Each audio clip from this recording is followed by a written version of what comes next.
Hey guys, কি অবস্থা? আশা করছি সকলে খুবই ভালো আছেন। আজকেও আপনাদেরকে নতুন একটা ব্লগে স্বাগতম। আজকে কি কি করতেছি সবকিছু আজকের এই ব্লগের মধ্যে দেখতে পারবেন। তো চলেন আজকের এই ব্লগটা শুরু করা যায়। আর যারা যারা সাভারে ব্লগার ইউটিউব চ্যানেলে নতুন, তারা অবশ্যই চ্যানেলটি নিচ থেকে সাবস্ক্রাইব করে রাখবেন। সকাল সকাল আমি গিয়ে বাসা ছাদে চলে যাই। ছাদে গেলে একটু মনটা ফ্রেশ লাগে, যার কারণে কিছুক্ষণ সময় এই ছাদেই বসে থাকি। দেখি কি কি করা যায় সেগুলো নিয়ে একটু ভাবতেছি। ভাবতে ভাবতে তারপরে গিয়ে ছাদে ফুল গাছগুলো আছে সেইগুলো ভাবলাম যে আপনাদেরকে একটু দেখাই। কি কি ফুল আছে সেটা আপনারা নিশ্চয়ই দেখতে পারতেছেন। যাই হোক, আমি বেশিরভাগ ফুলের নাম জানি না, যার কারণে আমি আপনাদেরকে বলতেও পারলাম না।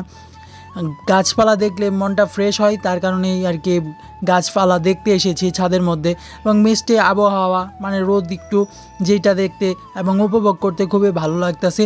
তারপরে দেখি কিছুক্ষণ পরে ঘরে চলে যাব। ঘরে যাওয়ার পরে কি করা যায় সেটা আপনারাই দেখতে পারবেন। সকালবেলার মিষ্টি আবহাওয়াটা বেশ ভালোই লাগতেছে।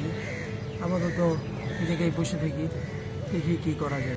আর একটু কিছুক্ষণ উপরে থাকার পরে আমি চলে যাই ঘরে। ঘরে যাওয়ার পরে কি হইতেছে সেটা অবশ্যই আপনারা দেখবেন। আজকের এখন আমি আপনাদেরকে আমার ঘরের একটা পরিত্যক্ত জায়গা দেখাবো, যেটা এখন পর্যন্ত গোছানোই হয়নি। সেটা খুবই পরিচিত মানুষের জন্য। দেখেন কি একটা অবস্থা। এই হলো আমার বলে পড়ার জায়গা, পড়ার আর কি বই টই রাখার জায়গা। এই জায়গাটা এখন গোছাইতে হবে, কিছু করার নাই।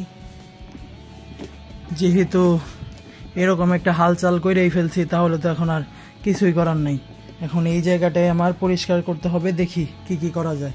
এখন এইখানের জায়গাটা এখন কিভাবে সুন্দর করে গোছানো যায়, যেহেতু এতদিন ধরে গুছাইনি, সেক্ষেত্রে এখন গোছানো স্টার্ট করব। তো চলেন আপনাদেরকেও দেখায় এবং এই জায়গাটা গুছিয়ে নিই। শুরু করে দিয়েছি গিয়ে আমার পড়ার জায়গাটা আর কি গোছানোর জন্য গোছাইতেছি। যাই হোক, এইখানে গিয়ে আমি আমার আর কি সব ধরনের বই রাখি, বইয়ের থাকটা আর কি গোছাইতেছি। কারণ অনেকটা ময়লা হয়ে গিয়েছে, যার কারণে দেখতে একদম বাজে লাগতেছে, তার কারণে আর কি গোছাচ্ছি।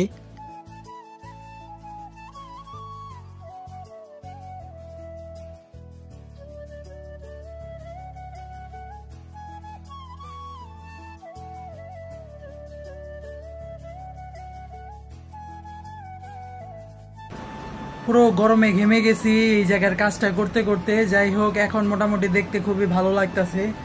কিছুক্ষণ আগে খুবই বাজে একটা অবস্থা ছিল, এখন দেখি আপাতত কি দেখতেছেন। আমার এই দিকে গিয়ে লাইভ স্টার্ট দিয়েছি, মাত্র মিনিট কতটুকু হয়েছে আগে দেখে নি।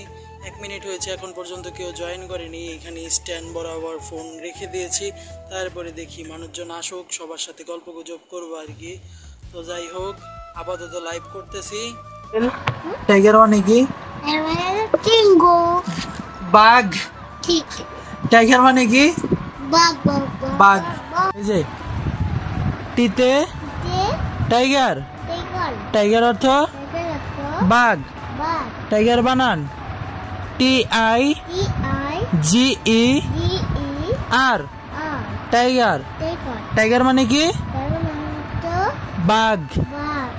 পড়ানো শেষ করার পরে বাসায় আসার পরে কিছুক্ষণ পরে আশ্রমে চলে এসে পড়েছি। বিকাল হয়েছে, ঘরের ভিতরে আর কতক্ষণই থাকা যায়। আশ্রমে এসে আর কি পোলাপানরা মাঠে খেলতেছে, সেই খেলা দেখতেছি। তারপরে চলে যাই রূপনগরের দিকে আর কি। ঘাটে আসছি, একটু রূপনগর যাই, একটু হাঁটাহাঁটি করে আসি। একটু আর কি রোদটা কমেছে বিকালবেলা। বিকালের আবহাওয়া আর সকালের আবহাওয়া খুবই ভাল লাগে, যার কারণে কি বিকালে আর সকালবেলায় বেশিরভাগ সময় আমি ঘোরাফেরা করে থাকি।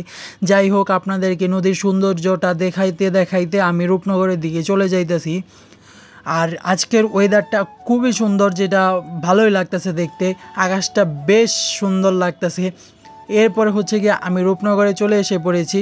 দেখতে দেখতে আমার ব্লগ প্রায় শেষের দিকে চলে এসে পড়েছে। যাদের যাদের আজকের এই ব্লগটা ভালো লেগেছে, তারা অবশ্যই সবাই লাইক কমেন্ট শেয়ার করে আমাদের পাশে থাকবেন। দেখা হচ্ছে পরবর্তী ভিডিওর মধ্যে। ততক্ষণ পর্যন্ত সবাই ভালো থাকবেন, সুস্থ থাকবেন। টাটা।